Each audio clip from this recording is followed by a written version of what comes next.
Assalamualaikum warahmatullahi wabarakatuh. Saya Mutia Farafika. Di sini saya akan menjelaskan mengenai materi dari mata kuliah Hukum Internasional. Materi pertama yaitu Hukum Diplomatik dan Konsuler. Definisi dari diplomatik sendiri yaitu berasal dari bahasa Latin yaitu diploma dan dalam bahasa Inggris yaitu diplomasi, yang dimana artinya yaitu piagam. Diplomatik atau diplomasi itu jika diartikan secara luas yaitu sebagai praktek bernegosiasi yang dilakukan oleh seorang diplomat sebagai perwakilan dari suatu negara untuk mengurus berbagai politik luar negerinya dalam hal perdagangan, budaya, dan ekonomi. Dan sedangkan konsuler, yaitu konsuler atau konsulat merupakan perwakilan dari negara yang memelihara kepentingan negara dengan menjalankan hubungan dengan pejabat tingkat daerah atau wilayah tertentu dalam wilayah negara penerima. Jadi bedanya diplomatik dan konsuler, kalau diplomatik itu lebih kepada diplomatik secara umum antar negara pada tingkat pusat, dan sedangkan konsuler yaitu pada tingkat wilayah tertentu atau daerah tertentu. Hukum diplomatik dan konsuler. Hukum diplomatik dan konsuler itu merupakan cabang dari hukum internasional yang berisi ketentuan-ketentuan yang mengatur tentang hubungan diplomatik antar negara untuk saling memenuhi kebutuhan negaranya masing-masing dalam berbagai bidang yang dibutuhkan, seperti dalam bidang politik, ekonomi, sosial, atau kebudayaan. Dan definisi dari hukum diplomatik itu sendiri dan konsuler itu mempelajari terkait 3 pengaturan hal. Yang pertama itu bagaimana mewakili kepentingan suatu negara di negara lain. Yang kedua itu bagaimana melindungi warga negara di negara lain. Yang ketiga bagaimana membuka hubungan diplomatik dan konsuler di negara lain.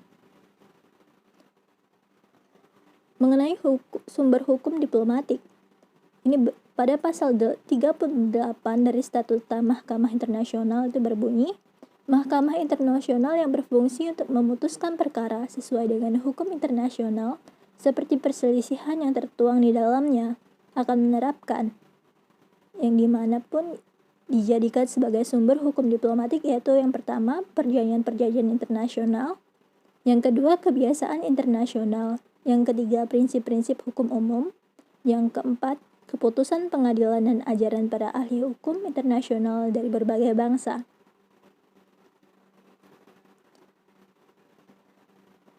Sejarah diplomatik dan konsuler.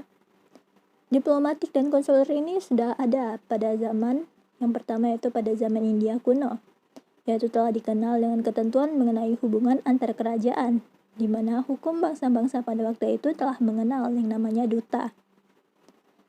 Dan di Eropa baru pada abad ke-16 mengenai masalah pengiriman dan penempatan duta-duta yang diatur menurut hukum kebiasaan. Yang keempat, Yang ketiga, perjanjian perdamaian yang dibuat oleh Ramses II di Mesir dengan Hattusili II dari kerajaan Hetta dengan menggunakan bahasa Akkadi dan Babylon. Dan yang keempat, Raja Iskandar Agung menjalin hubungan dengan kerajaan Maurya di India. Hal ini menyatakan bukti bahwa utusan diplomatik dan konsuler memiliki berbagai fungsi dan keistimewaan pada zaman dulu.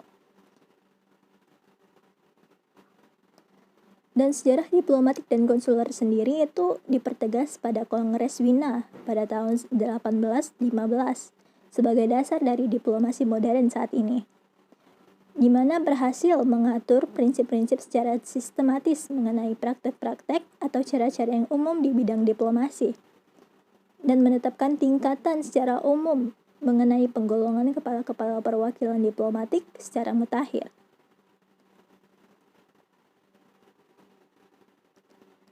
Mengenai kekebalan dan keistimewaan diplomatik, di mana jenis-jenis kekebalan diplomatik dibagi menjadi 6, yaitu yang pertama kekebalan atas diri pribadi, di mana seorang diplomatik tidak dapat ditundukkan kepada setiap bentuk penangkapan atau penahanan apapun, juga membebankan kepada negara penerima untuk melindungi kemerdekaan dan kehormatan dari diplomatik itu. Terdapat pada pasal 29 pada Konvensi Wina. Yang kedua yaitu kekebalan kekeluarga seorang pejabat diplomatik yang diatur pada pasal 37 ayat 1, yang dimana semua keluarga pejabat diplomatik yang berada dalam satu rumah itu juga dapat menikmati keistimewaan dan kekebalan yang diatur pada pasal 29 tersebut mengenai bentuk penangkapan dan penahanan kebal dari bentuk tersebut. Yang ketiga yaitu kekebalan terhadap yurisdiksi sipil atau perdata dan kriminal atau pidana. Ini dicantumkan pada pasal 31 ayat 1 dan 2 di mana bahwa pejabat diplomatik kebal dari tuntutan perdata dan pidana apapun terhadapnya. Yang keempat yaitu kekebalan terhadap tempat kediaman dan kantor pejabat diplomatik.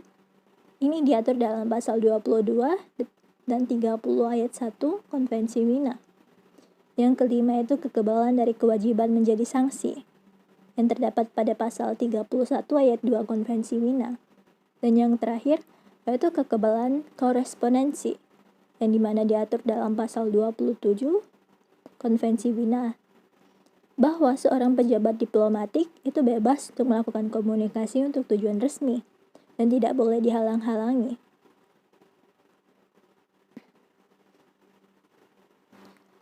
Di sini materi kedua yang akan dibahas yaitu tentang hukum kelautan.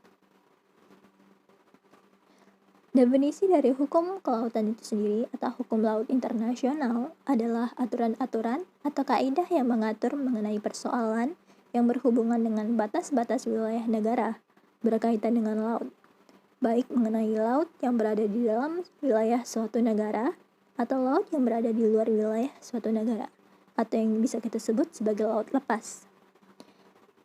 Dan dalam aturan ini juga mengatur tentang kedaulatan negara atas laut dan yurisdiksi negara atasnya. Sumber hukum laut internasional yang sedang dipakai saat ini yaitu Konferensi PBB 1 di Jenewa tahun 1958. Konvensi PBB yang dilaksanakan pada 24 Februari hingga 27 April 1958 ini tentang hukum laut berhasil menyepakati 4 konvensi. Yang pertama yaitu Konvensi tentang Laut, Teritorial, dan Zona Tambahan. Yang kedua yaitu Konvensi tentang Laut Lepas. Yang ketiga Konvensi tentang Perikanan Sumber Daya Hayati Laut Lepas. Dan yang keempat Konvensi tentang Landas Kontinen.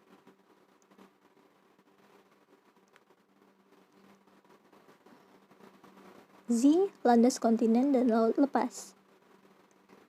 Di sini Z atau yang bisa kita sebut zona ekonomi eksklusif itu merupakan zona laut yang luasnya 200 mil yang merupakan wilayah laut paling luar yang telah ditetapkan oleh perundang-undangan yang berlaku, di mana negara yang memiliki wilayah tersebut berhak atas semua kekayaan alam yang ada di dalamnya.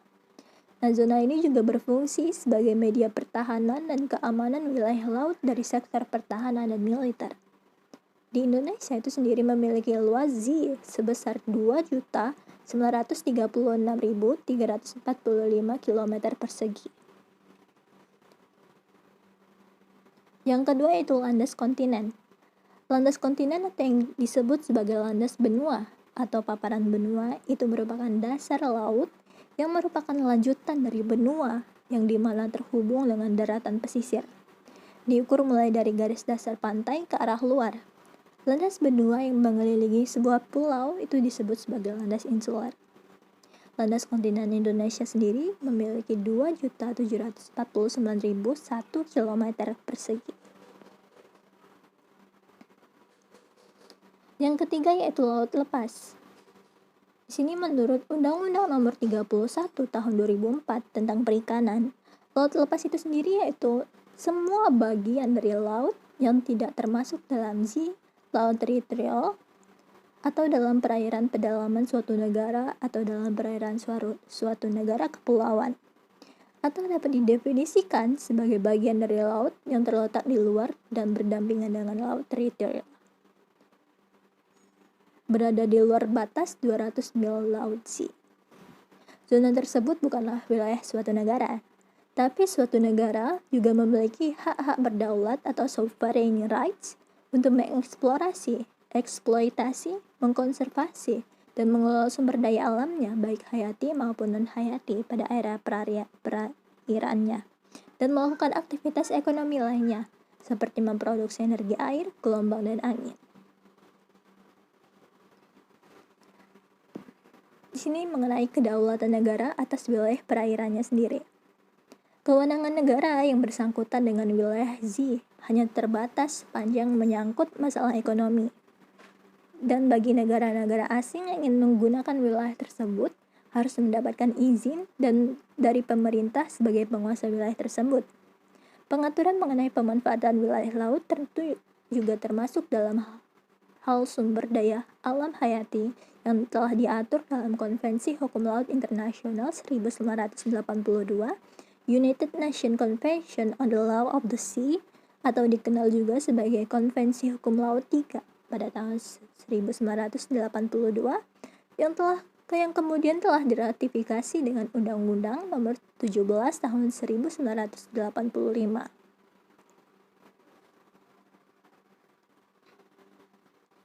Mengenai kedaulatan negara atas wilayah perairan juga memiliki pemanfaatan sumber daya yang terdapat di wilayah zona ekonomi eksklusif negara pantai.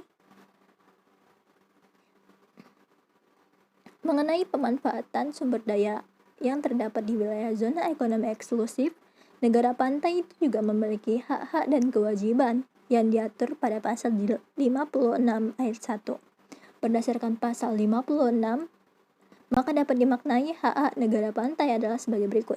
Yang pertama yaitu negara pantai memiliki hak berdaulat terhadap Z, tetapi bukan memiliki kedaulatan, karena hak berdaulat dalam konsepsi yuridis itu berbeda dengan kedaulatan.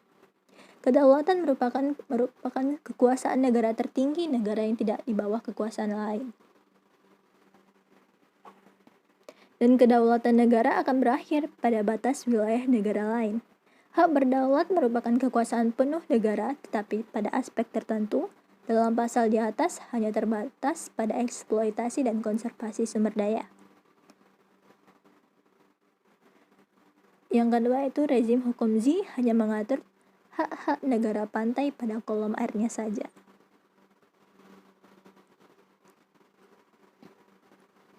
Mengenai hak-hak dan kewajiban negara lain di dalam daerah kekuasaan negara, suatu negara, yaitu hak yang diberikan kepada negara lain itu berdasarkan pada pasal 73 mengenai kegiatan eksplorasi, konservasi, dan pengelolaan sumber kekayaan hayati di zona ekonomi eksklusif dilakukan dengan di bawah pengawasan negara pantai yang meliputi memeriksa, menangkap, melakukan proses peradilan terhadap pelanggaran yang terjadi.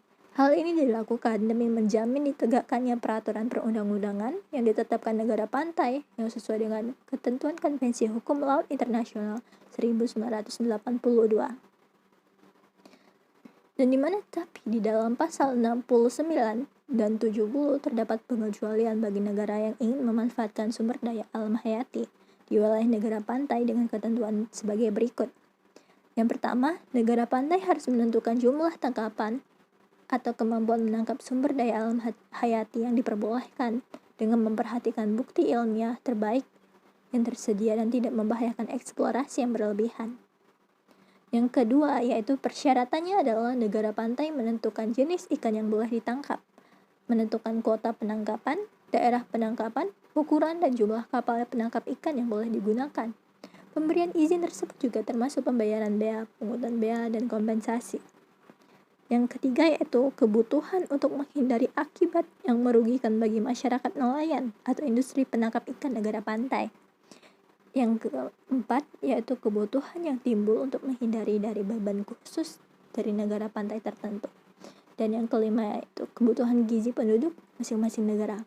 Hal ini yang harus diperhatikan oleh negara lain dalam hal hak-hak dan kewajiban terhadap negara yang ingin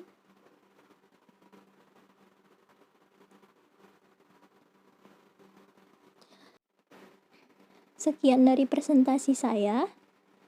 Saya Mutia Porafika, mohon maaf jika ada kesalahan kata atau dalam penyampaian ada yang kurang. Saya undur diri dulu dan mengucapkan terima kasih. Assalamualaikum warahmatullahi wabarakatuh.